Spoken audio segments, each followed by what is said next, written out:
നിങ്ങൾ എന്താ ഇവിടെ വന്നിരിക്കുന്നത്? എന്താ സംഭവിച്ചത്? എനിക്ക്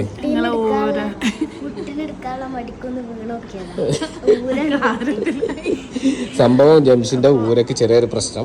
അപ്പൊ നമ്മള് ഡോക്ടറെ കാണിക്കാൻ വേണ്ടിട്ടാ വന്നത്. എവിടെയെന്നറിയാം, പക്ഷെ വന്നത് എവിടെയെന്നറിയാം, പ്രയോജന നല്ലൊരു ഹോസ്പിറ്റലിൽ വന്നപ്പോ ആരാണ് ഇവിടുത്തെ ഡോക്ടർ?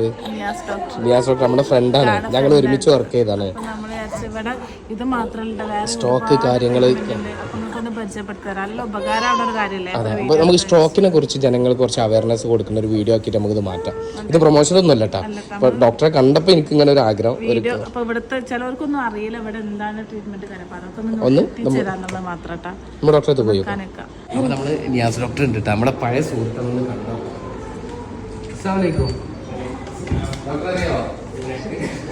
ഇതാണ് ഡോക്ടർ നിയാസ് കേട്ടോ, ആയുർവേദ ഡോക്ടറാണ്. നമ്മുടെ എന്താ പറയുക, സ്റ്റോക്ക് സംബന്ധമായിട്ടുള്ള കാര്യങ്ങളൊക്കെ ട്രീറ്റ്മെന്റ് ചെയ്യുന്ന സാറ്. ഇവിടെ ആയിട്ട് എത്രയായി? ഞാൻ ഇവിടെ വന്നപ്പോഴാണ് സാറ് ഇവിടെ ഉള്ളത്. അപ്പൊ നമുക്കൊന്ന് കുറച്ച് ഡീറ്റെയിൽ സംസാരിക്കാൻ. നമസ്കാരം ഡോക്ടറെ, നമ്മൾ കുറെ മുമ്പുള്ള പരിചയമാണല്ലോ അല്ലേ? കുറെ കാലമായി നമ്മൾ കണ്ടിട്ട്. ഇപ്പൊ ഒന്ന് ഇവിടെ വന്നപ്പോഴാണ് സാർ ഇവിടെ പ്രാക്ടീസ് ചെയ്യുന്നുള്ളത് അറിഞ്ഞത്. കാണാൻ പറ്റിയ വലിയ സന്തോഷം. ഞാനപ്പോ വന്നപ്പോഴേ നമുക്കൊരു എന്താ പറയാ, സ്റ്റോക്കിനെ കുറിച്ചുള്ള ഒരു അവയർനെസ് എടുക്കാന്ന് വിചാരിച്ചു. കാരണം കുറെ ആളുകൾക്ക് ഇതിനെ കുറിച്ച് എന്താണെന്ന് പോലും ഇപ്പോഴും അറിയില്ല. അപ്പൊ അതിനെക്കുറിച്ച് രണ്ട് വാക്ക്, കുറച്ച് സാറിന് അറിയുന്ന കുറച്ച് കാര്യങ്ങൾ നമുക്ക് പറഞ്ഞു കൊടുത്താൽ. നമ്മുടെ കുടുംബ പ്രേക്ഷകർ ഒരുപാടുണ്ട്, നമുക്ക് ഇങ്ങനത്തെ ഇഷ്യൂസ് ഉള്ള ഒരുപാട് ആളുകളുണ്ട്. അവർക്ക് അതിനെ കുറിച്ച് അത് പറഞ്ഞു കൊടുക്കാം. ഒന്ന്, 2019, അതായത് കോവിഡിന് മുമ്പും കോവിഡിന് ശേഷം സ്ട്രോക്ക് കേസുകളുടെ എണ്ണം കൂടുതലാണ്. അപ്പൊ അതെന്താണ് കാരണം, എന്തുകൊണ്ടാണ് അങ്ങനെ വരുന്നത് എന്നുള്ളതെന്ന് സാർ ഒന്ന് പറയാം.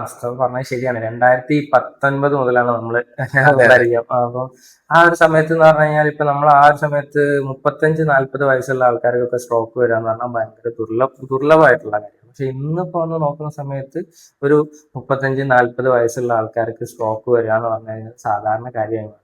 അപ്പൊ അത് ഭയങ്കര ഇമ്പോർട്ടൻസ് ആണ്. അതായത് സ്ട്രോക്ക് ആൾക്കാർക്ക് അറിയാം എങ്ങനെ വരുന്നു എന്നൊക്കെ കുറച്ചുകൂടി അവർക്ക് ബോധമുണ്ട്.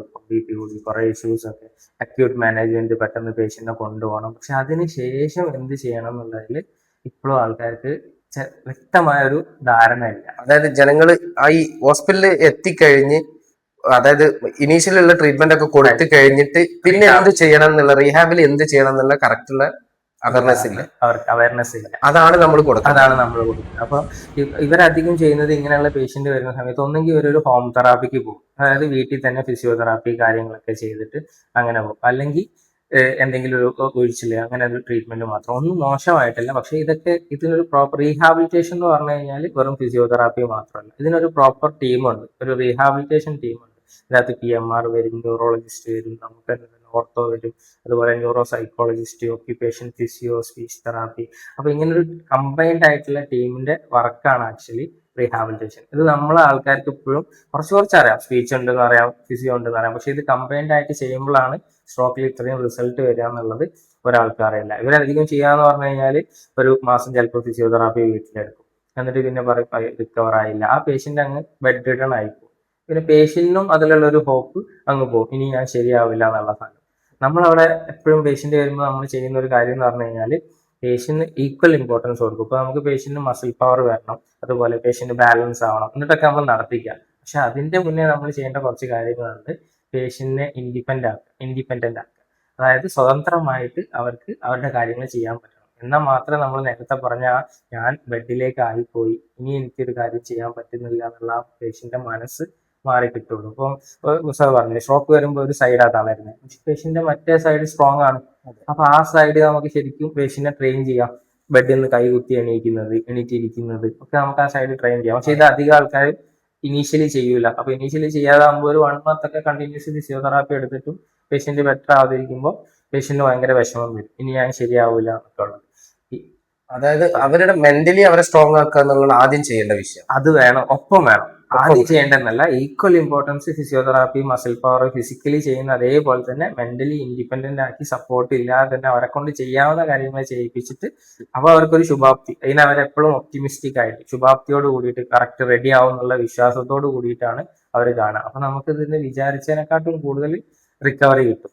അപ്പൊ നമുക്ക് തന്നെ ഇവിടെ കുറെ പേഷ്യൻസ് വരും. എല്ലാ പേഷ്യന്റും ഒരുപോലെ അല്ല കേട്ടോ, എല്ലാ സ്ട്രോക്കും ഒരുപോലെ അത് അല്ല. ഡിപ്പെൻസ് ഓഫ് കേസ് അല്ലേ, അതെ, പേഷ്യൻസിന്റെ എത്രത്തോളം. എങ്ങനെയാണ് അവരെ ഇഞ്ചറി ആയിട്ടുള്ളത് അതനുസരിച്ചല്ലേ. പലതരത്തിൽ സ്ട്രോക്ക് വരും, ബ്ലീഡ് ആയിട്ട്. അപ്പൊ ചെറിയൊരു ബ്ലീഡ്, ചെറിയൊരു ഇൻഫ്രാക്ട് ഒക്കെ വരികയാണെന്നുണ്ടെങ്കിൽ ചിലപ്പോൾ 3 ദിവസം കൊണ്ട് റെഡി ആയി പോകുന്ന ട്രാൻസ്ഇഷീമിക് അറ്റാക്ക്, ചെറിയ സാധനങ്ങളൊക്കെ ഉണ്ട്, TIA എന്നൊക്കെ പറഞ്ഞിട്ട്. അപ്പോൾ അതൊക്കെ പെട്ടെന്ന് 3 ദിവസം കൊണ്ട് റെഡി ആവും. ചിലത് 15 ദിവസം. ഇത് പറയുമ്പോഴാണ് അധികം ചില ഹോസ്പിറ്റൽസ്, എല്ലാവരും അല്ല, ചില ആൾക്കാർ ചെയ്യുന്നത്. അത് അവർ കറക്റ്റാ പറയുന്നത്, പക്ഷെ ഒരു തെറ്റിദ്ധാരണ പരത്തുന്നതാണത്. ചിലർ പറയും ഞങ്ങൾ 15 ദിവസം കൊണ്ട് സ്ട്രോക്ക് മാറ്റി, ചില ആൾക്കാർ വരും 1 മാസം കൊണ്ട് ക്ലിയർ ആയി. പക്ഷെ എല്ലാ പേഷ്യന്റും ഒരുപോലെ അല്ല എന്നുള്ളതാണ് നമ്മൾ ആദ്യം ആൾക്കാരെ ബോധവൽക്കരിക്കേണ്ടത്. എന്താ വെച്ച് കഴിഞ്ഞാൽ ഈ ആഡ് കണ്ടിട്ട് പലരും പോകും, 15 ദിവസം കൊണ്ട് ശരിയായി, എനിക്കും 15 ദിവസം കൊണ്ട് ശരിയാവും. എന്നിട്ട് ഇത് 15 ദിവസം കൊണ്ട് ഈ പേഷ്യന്റ് റെഡി ആയിക്കോളണമെന്നില്ല. എന്താ വെച്ചാൽ ഈ 15 ദിവസം കൊണ്ട് റെഡി ആയത് ചിലപ്പോൾ ഒരു ചെറിയ സ്ട്രോക്ക് വന്നത് റെഡി ആയിപ്പോയതായിരിക്കും. അതായത് ഇപ്പൊ സാറിന് എഫക്ട് ചെയ്യുന്ന പോലെ ആവില്ല എന്റെ ബോഡിക്ക് എഫക്ട് ചെയ്യും. അതെ, എല്ലാവരുടെ തലച്ചോറിലും ഒരുപോലെ ആയിരിക്കില്ല ഇത് ഉണ്ടായിട്ടുള്ളത്. അപ്പൊ അത് depends of case, depends of patient രൂപത്തിലായിരുന്നു. നമ്മളിവിടെ വരുന്ന, എപ്പോഴും ഇവിടെ പേഷ്യന്റ് വരുന്ന സമയത്ത് നമ്മൾ ഇനീഷ്യലി ചെയ്യുന്നത് ഈ ടീം എല്ലാവരും കൂടെ പേഷ്യന്റിനെ അസസ് ചെയ്യും. എന്നിട്ട് പേഷ്യന്റിനെയും പേഷ്യന്റിന്റെ ബൈസ്റ്റാൻഡർ എടുത്തിട്ട് ക്ലിയർ ആയിട്ട് ഒരു പിക്ചർ കൊടുക്കും, ഈ പേഷ്യന്റിന്റെ കേസ് ഇങ്ങനെയാണ്. അപ്പൊ നിങ്ങൾക്ക് ആ പേഷ്യന്റ് വേറെ ചിലപ്പോൾ വേറെ ഞങ്ങളുടെ കുടുംബത്തിൽ ഒരാൾക്ക് 10 ദിവസം കൊണ്ട് മാറി എന്ന് പറഞ്ഞിട്ടാണ് വരുന്നത്. നമ്മൾ അതിനകത്ത് ഒന്നും, ഇതിപ്പോ അറബ്സും മലയാളീസും ഒക്കെ എല്ലാവരും ഒരുപോലെ ചോദിക്കുന്ന ഒരു സാധനമാണ്, ഇത്ര ദിവസം കൊണ്ട് മാറി. പക്ഷെ അത് പറഞ്ഞാൽ എല്ലാ പേഷ്യന്റും ഒരുപോലെ അല്ല. അപ്പൊ നമ്മൾ കറക്റ്റ് പറയും, നിങ്ങൾ ഈ ഏരിയയാണ് എഫക്റ്റ് ആയിരുന്നത്, നിങ്ങൾക്ക് ഇന്ന പ്രശ്നങ്ങളുണ്ട്. അപ്പൊ ഇത് നോർമലി ഇത് തന്നെ ചിലപ്പോൾ പേഷ്യന്റ് ടു പേഷ്യന്റ് ഡിഫർ ആവും. നോർമലി ഈ കേസിൽ നിങ്ങൾക്ക് 2 months ആണ് എടുക്കുക. ഇപ്പം ഞാനും തന്നെ ഈ ഫീൽഡിൽ വർക്ക് ചെയ്യുന്നതുകൊണ്ട് ഞാൻ ഇതിൽ വേറൊരു കാര്യമുണ്ട്. പേഷ്യന്റിനെ കൺവിൻസ് ചെയ്യുന്നതിനേക്കാളും പാടാണ് നമുക്ക് ബൈസ്റ്റാൻഡർ കൺവിൻസ് ചെയ്യാന്നുള്ള സാധനം. കാരണം ബൈസ്റ്റാൻഡർ ഭയങ്കര ഇഷ്യൂ ഉള്ള ഒരു ഏരിയയാണ് അത്. കാരണം പേഷ്യന്റിന് ചിലപ്പോൾ ഒന്നും പറ്റിക്കോളുന്നില്ല, പക്ഷെ അവിടെ പേഷ്യന്റിന്റെ എല്ലാ കാര്യങ്ങളും തീരുമാനിക്കുന്നത് ബൈസ്റ്റാൻഡറാണ്. ബൈസ്റ്റാൻഡറുടെ സഹകരണം നിർബന്ധമായിട്ടുള്ള കാര്യമല്ലേ. എനിക്കിത് മുസ്തഫ പറയുമ്പോൾ എനിക്ക് തന്നെ ഒരു പേഴ്സണലി ഒരു സാധനമുണ്ട്, അനുഭവമുണ്ട്. അതായത് ഇപ്പം ബൈസ്റ്റാൻഡറെ കൺവിൻസ് ചെയ്യാൻ പറ്റാത്തത് കൊണ്ട് ഇപ്പം എൻ്റെ ഒരു ക്ലോസ് റിലേറ്റീവ് വന്നു കഴിഞ്ഞിട്ട് അവർ വീട്ടിൽ, അതായത് ഒരു എക്സ്പെൻസ് ഒക്കെ സെയിം തന്നെ, അതായത് അവരൊരു ബൈസ്റ്റാൻഡർ വെച്ചു, സ്പീച്ച്, OT, ഫിസിയോ ഒക്കെ വെച്ച് വീട്ടിൽ തന്നെ ചെയ്തു. അപ്പൊ അത് അവരതിന് അവർ കൂടെ നിൽക്കാൻ ആളില്ലാത്തതുകൊണ്ടിട്ട് അവരത് വീട്ടിൽ ചെയ്തത്. പക്ഷെ പേഷ്യന്റിന് അത് ഒരു ന്യൂമോണിയ വന്ന് കറക്റ്റ് ഫീഡ് കൊടുത്തപ്പോൾ ഒരു ബുദ്ധിമുട്ട് പറ്റിയതാണ്. എന്നിട്ട് ന്യൂമോണിയ വന്ന് പേഷ്യന്റ് ഡെത്ത് ആവേണ്ടത്. ഇപ്പൊ നമുക്കൊരു കുറ്റബോധമുള്ള കാര്യം എന്താ വെച്ചാൽ ഈ പേഷ്യന്റ് ബൈസ്റ്റാൻഡർ നമുക്ക് പറഞ്ഞ് കൺവിൻസ് ചെയ്യാൻ പറ്റില്ല. എന്താ വെച്ചാൽ അവരാരും വന്ന് ഫ്രീ അല്ല, അപ്പൊ അവർക്ക് ഒരു ഹോസ്പിറ്റലിൽ വന്ന് നിൽക്കാനുള്ള സാഹചര്യം ഉണ്ടായില്ല. പക്ഷെ അവരത് ഹോം തെറാപ്പി ആയി ചെയ്ത് ചെറിയൊരു മിസ്റ്റേക്ക് വന്ന് അവർ ആ ഇൻഫെക്ഷൻ നോട്ട് ചെയ്തില്ല, അത് കൂടി പോയി ന്യൂമോണിയ ആയി പേഷ്യന്റ് ഡെത്ത് ആയി. അപ്പോൾ കറക്റ്റ് ആയിട്ട് നേരത്തെ പറഞ്ഞില്ല, നമ്മൾ ഒരു ഹോം തെറാപ്പി എന്നുള്ളതിനെക്കാട്ടി ഇമ്പോർട്ടന്റ് ആണ് ഒരു ഇൻസ്റ്റിറ്റ്യൂഷനിൽ ചെയ്യുന്നത്. അത് കറക്റ്റ് മോണിറ്റർ ചെയ്ത് ചേഞ്ചസ് എത്ര ദിവസം കൊണ്ട് എന്തൊക്കെ മാറി, എന്തൊക്കെ റെഡി ആയി എന്നുള്ളത് കറക്റ്റ് ഒരു നമ്മള് അവരെ മോണിറ്റർ ചെയ്തുകൊണ്ടിരിക്കും. അതോടൊപ്പം വീട്ടിൽ ചെയ്യുന്നതിനേക്കാളും ഹോസ്പിറ്റലിലാവുമ്പോൾ ഇച്ചിരി കൂടി ക്ലീൻ ആയി നീറ്റായി അവർക്ക് എപ്പോഴും ഒരു ശ്രദ്ധ ഉണ്ടാവും. അത് മാത്രമല്ല അവർക്ക് ഒരു പ്ലാൻ ഉണ്ടാവും, കറക്റ്റ്. അതായത് ട്രീറ്റ്മെന്റ് പ്ലാൻ ഉണ്ടാവും. ഇപ്പൊ 2 months ഇട്ടെങ്കിൽ ഈ 2 ആഴ്ചന്റെ ഉള്ളിൽ ഇത്ര അച്ചീവ് ചെയ്യണം, ഈ 1 monthന്റെ ഉള്ളിൽ ഇത്ര. നമ്മളവിടെയൊക്കെ നോർമലി എന്ന് പറഞ്ഞാൽ ഒരു മാസം ആകുമ്പോഴത്തേക്കും 21 ദിവസം മുതൽ ഒരു മാസം ആകുമ്പോൾ പേഷ്യന്റ് അസസ്മെന്റ് കറക്റ്റ് എത്രത്തോളം വന്നപ്പോ എങ്ങനെ ഉണ്ടായിരുന്നു, വന്നു കഴിഞ്ഞിട്ട് ഇപ്പൊ എങ്ങനെയുണ്ട്. ഇത് നമ്മളെ അടുത്തേക്ക് പേഷ്യന്റ് വരണം എന്നുള്ളതല്ല കേട്ടോ. എവിടെ പോവാണെന്നുണ്ടെങ്കിലും നിങ്ങൾക്ക് ബേസിക്കലി ഒരു പ്ലാൻ ഉണ്ടാവണം. റീഹാബ് എന്താണ് എന്റെ പേഷ്യന്റ്, അത് ഈ ഹോസ്പിറ്റലല്ല, നിങ്ങൾ ഏത് ഹോസ്പിറ്റലിൽ പോയാലും അത് നിങ്ങളെ റെസ്പോൺസിബിലിറ്റിയാണ്. എന്റെ പേഷ്യന്റ് എന്താണ് ചെയ്യാൻ പോകുന്നത് എന്നുള്ളത്, അല്ലെങ്കിൽ ആ ഡോക്ടേഴ്സിന്റെ റെസ്പോൺസിബിലിറ്റിയാണ് പേഷ്യന്റിനെ ബൈസ്റ്റാൻഡറിനെ കുറിച്ച് എഡ്യൂക്കേറ്റ് ചെയ്യുക. ഇന്നതാണ് നിങ്ങൾക്ക് ചെയ്യാൻ പോകുന്നത്, ഈ മാസത്തിന്റെ ഉള്ളിൽ നമ്മൾ ഇതാണ് പ്ലാൻ ചെയ്യുന്നത്. ബാക്കിയൊന്നും നമ്മളെ കയ്യിലല്ല. പക്ഷെ പേഷ്യന്റും ഡോക്ടേഴ്സും ആ ടീം ഒന്നിച്ച് വർക്ക് ചെയ്യുക ഒരു ഗോളിന് വേണ്ടിയിട്ട്. അപ്പോഴാണ് നമുക്ക് ഏറ്റവും ബെസ്റ്റ് റിസൾട്ട് കിട്ടുക പേഷ്യന്റിന് വേണ്ടിയിട്ട്. അപ്പോഴാണ് ഇങ്ങനത്തെ പ്രയോജന പോലത്തെ ചെറിയ ഹോസ്പിറ്റൽസിന്റെ ഒക്കെ ഉപയോഗം വരുന്നത്. കാരണം നമ്മൾ വീട്ടിൽ ചെയ്യുന്നത് എപ്പോഴും അതിൻ്റെതായുള്ള ഇൻഫെക്ഷൻസ് വരാൻ ഏറ്റവും കൂടുതൽ കാരണം, ഞാൻ രാവിലെ ഫീഡ് ചെയ്യുന്ന ആവില്ല, അടുത്ത ഉച്ചക്ക് വേറെ ആള് ഫീഡ് ചെയ്യുന്നു. ഇവിടെ ആവുമ്പോൾ അതിനൊക്കെ ഒരു സിസ്റ്റമാറ്റിക് ഇവിടെ ഞാൻ പറയുന്നത് എന്താണ്, നമുക്ക് എന്നുള്ളതല്ല, നമുക്ക് നമ്മളെ ലക്ഷ്യം എന്ന് പറഞ്ഞു കഴിഞ്ഞാൽ ഏത് ഹോസ്പിറ്റലാണെങ്കിലും ഒരു അവയർനെസ് കറക്റ്റ് അവർക്ക് വേണം. എനിക്ക് എന്താ, അല്ലെങ്കിൽ എന്റെ പേഷ്യന്റ് എന്താ ചെയ്യാൻ. ഇപ്പൊ ഇവിടെ നമുക്ക് കാണാം, അവിടെ ലക്നൗ എന്നുള്ള പേഷ്യന്റ് ഉണ്ട്. ഒരു 1 year ആയിട്ട് ആ പേഷ്യന്റ് പല സ്ഥലത്ത്, നോർത്ത് ഇന്ത്യൻ ആണ്, അവർ ഇങ്ങനെ പല ആൾക്കാർ വന്ന് ട്രീറ്റ് ചെയ്യും. എന്നിട്ട് പേഷ്യന്റിനെ പിടിച്ച് നടത്തിക്കും, ഒരു 3-4 ആൾക്കാർ പിടിച്ച് നടത്തിക്കും. അവർ പോകുമ്പോൾ പേഷ്യന്റ് ഒന്നും ചെയ്യാൻ പറ്റൂല. എന്താ വെച്ച് കഴിഞ്ഞാല് പേഷ്യന്റ് പിടിച്ച് നടത്തിച്ചത് 3-4 ആൾക്കാരാണ്. പേഷ്യന്റെ മസിൽ റെഡി ആയിട്ടില്ല, കറക്റ്റ് ആയിട്ട് മസിൽ പവർ ആയിട്ടില്ല, ബാലൻസ് വന്നിട്ടില്ല. ഇപ്പൊ 3-4 ആള് പിടിച്ചിട്ട് നടത്തിക്കുമ്പോൾ അയാൾ നടക്കും, വീണ്ടും ബെഡിലിടുമ്പോൾ അയാൾ അങ്ങനെ ഡിപ്രസ്ഡ് ആയി. അപ്പൊ നമുക്ക് ആ കേസ് വന്നപ്പോൾ ഞാൻ പറഞ്ഞു, എനിക്കൊരു ഉറപ്പം പറയാൻ പറ്റില്ല. എന്താ വെച്ചാൽ 1 year കഴിഞ്ഞിട്ട് വരുന്ന മോട്ടോർ റിക്കവറി എന്ന് പറയും നമ്മൾ.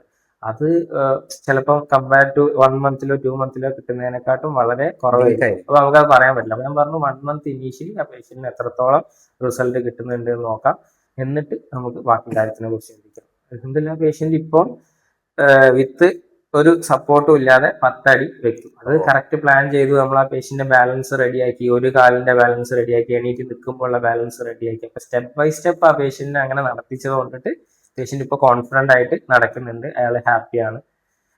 അയാള് എനിക്ക് തോന്നുന്നു ഏതോ IT ഫീൽഡിൽ വർക്ക് ചെയ്തിരുന്ന ആളാണ്. കാണാൻ പറ്റും ഇവിടെ ആ പേഷ്യന്റ് ഉണ്ട്. My son's name is Tariq. He is 42 years old. Last year he had a stroke, and he wasn't walking, but after 2 months he was a bit better, and he wasn't walking there. I did not stop the physio, but his hand and his legs weren't walking. But now he's a bit better. Not bit, actually much better. Before he was walking with a stick, but now he can walk without support. And he's talking, and his IQ is much better. His memory has improved, and since we came here, he's much better. അപ്പോൾ നമ്മുടെ കുടുംബത്തിൽ ആർക്കാണെങ്കിലും stroke വന്നു കഴിഞ്ഞാൽ നമ്മൾ അതിനെപ്പറ്റി awareness ആവുക. ഇതൊരു നമ്മൾ പേടിക്കേണ്ട ഒരു വിഷയമല്ല ഇത്. നമുക്കറിയാം. ഞാനും സാറിന്റെ ഒപ്പം നമ്മൾ കുറെ വർക്ക് ചെയ്തത്, ഞാൻ സാറിന്റെ കൂടെ കുറെ വർക്ക് ചെയ്തതാണ് കേട്ടോ. അപ്പൊ അത് നമുക്ക് ഏകദേശം ഇതിന്റെ രൂപം എന്താണെന്നുള്ള അറിയാം. ഒരു ആദ്യത്തെ ഒരു 2 മണിക്കൂർ കൊണ്ട് നമ്മൾ ഹോസ്പിറ്റലിൽ ചെയ്യുക, ബാക്കിയുള്ള ട്രീറ്റ്മെന്റ് പ്രോപ്പറായിട്ട് ചെയ്യുക. ബാക്കിയുള്ള ട്രീറ്റ്മെന്റ് ആദ്യത്തെ കുറിച്ച് ആൾക്കാർക്ക് പല സ്ഥലത്തും ഇപ്പോൾ ബോധവാന്മാരാണ്. അതായത് പല എമർജൻസി ഹോസ്പിറ്റൽസും ആഡ് ചെയ്തിട്ടും കാര്യങ്ങളും, ആ ഗോൾഡൻ അവേഴ്സ് എന്തൊക്കെയാണ് വരുന്നത് എന്നുള്ളത്. പക്ഷെ ഇത് കഴിഞ്ഞിട്ട് എന്താന്നുള്ളത് ഇപ്പോഴും പല ആൾക്കാർക്കും കൺഫ്യൂഷനാണ്. ഒരു ന്യൂറോ റീഹാബിലിറ്റേഷൻ എന്നുള്ള ഒരു വാക്ക് അറിയാമെന്നല്ലാതെ എന്തൊക്കെയാണ് ഇതിൽ ചെയ്യുന്നത്, സ്റ്റെപ്പ് ബൈ സ്റ്റെപ്പ് എന്താണ് ചെയ്യേണ്ടത്, ഇതിൽ ആരൊക്കെ വേണം, അതായത് ഇൻസ്റ്റിറ്റ്യൂഷന് ചെയ്യണോ അല്ലെങ്കിൽ ഫിസിയോതെറാപ്പി മാത്രം സ്ട്രോക്കിന് ശേഷം വീട്ടിൽ ചെയ്താൽ മതി, ഇതൊക്കെ ആൾക്കാർ കൺഫ്യൂസ്ഡ് ആണ്. അപ്പൊ ഇനിയിപ്പോ നിങ്ങൾ ട്രീറ്റ്മെന്റ് ചെയ്യുന്നില്ലെങ്കിൽ പോലും കറക്റ്റ് ഒരു റീഹാബ് ടീമിനെ കണ്ടിട്ട് അതിന്റെ പ്ലാൻ നിങ്ങൾക്ക് മനസ്സിലാക്കി. നമ്മളൊരു സാധനം ചെയ്യാൻ പോകണം. അപ്പൊ എന്താണ് നമുക്ക് അറിഞ്ഞിരിക്കണം. നമ്മളെ പേഷ്യന്റിന് എന്താ ചെയ്യാൻ പോകുന്നത്, അതിന് കറക്റ്റ് എത്ര ദിവസം കൊണ്ട് റിക്കവർ ചെയ്യാവുന്നത്, ആ ഒരു പ്രോപ്പർ ഡോക്ടേഴ്സ് ടീമിനെ കാണുക, എന്നിട്ട് നമ്മളത് പ്രോപ്പർ ചെയ്യാന്നുള്ളതാണ്. നമ്മൾ ഇത്ര നേരം നമ്മളോട് സംസാരിച്ചിരുന്ന പ്രയോജന റിഹാബിലെ ഡോക്ടർ നിയാസ് ആയിരുന്നു കേട്ടോ. സാറിനകത്ത് എനിക്ക് കുറെ കാലത്തെ പരിചയമുള്ള, ഞങ്ങൾ ഒരുമിച്ച് വർക്ക് ചെയ്തായിരുന്നു. സാറിന്റെ കീഴിൽ ഞാൻ വർക്ക് ചെയ്തിട്ടുണ്ടായിരുന്നു. അപ്പം സാറ് പറഞ്ഞ കാര്യങ്ങൾ നിങ്ങൾക്ക് എല്ലാവർക്കും മനസ്സിലായിട്ട് ചിലപ്പോൾ നമുക്ക് എങ്ങനെയാണ് ഒരു സ്ട്രോക്ക് വന്നു കഴിഞ്ഞാൽ ആ സ്ട്രോക്ക് വന്നതിന് ശേഷമുള്ള ട്രീറ്റ്മെന്റ് എങ്ങനെയാണെന്നുള്ളതാണ് സാറ് നമ്മൾ അവയർനെസ് ചെയ്തത്. അപ്പോൾ നമ്മുടെ വീട്ടിലോ കുടുംബത്തിലോ നാട്ടിലോ ആരുണ്ടെങ്കിലും അല്ലേ ഡോക്ടറെ, ആർക്ക് എന്ത് അസുഖങ്ങൾ, ഇങ്ങനത്തെ അസുഖങ്ങൾ എന്ത് വന്നു കഴിഞ്ഞാലും പ്രോപ്പറായിട്ട് നമ്മളൊരു ടീമിനെ കണ്ടെത്തിയിട്ട് ആ ടീമിന്റെ നിർദ്ദേശപ്രകാരം ട്രീറ്റ്മെന്റ് ചെയ്യും. അതുകൊണ്ടാണ് നമുക്ക് ഏറ്റവും കൂടുതൽ ബെറ്റർ റിസൾട്ട് കിട്ടാൻ സാധ്യത എന്നാണ് സാറ് പറഞ്ഞത്. അപ്പോൾ ഇനി നിങ്ങൾക്ക് ആർക്കെങ്കിലും ഇവരായിട്ട് കോൺടാക്ട് ചെയ്യണമെങ്കിൽ നമ്മൾ പ്രയോജനന്റെ നമ്പർ കാര്യങ്ങൾ കൊടുക്കാം. ഏത് ഹോസ്പിറ്റലിൽ നിങ്ങൾ സജസ്റ്റ് ചെയ്യുകയാണെങ്കിലും ആ പ്രോപ്പർ ടീം ഉണ്ടാക്കിയതിന് ശേഷം, ട്രീറ്റ്മെന്റ് പ്ലാൻ ഉണ്ടാക്കിയതിന് ശേഷം ട്രീറ്റ്മെന്റ് സ്റ്റാർട്ട് ചെയ്യുക എന്നുള്ളതാണ് സാറ് പറഞ്ഞത് അല്ലേ?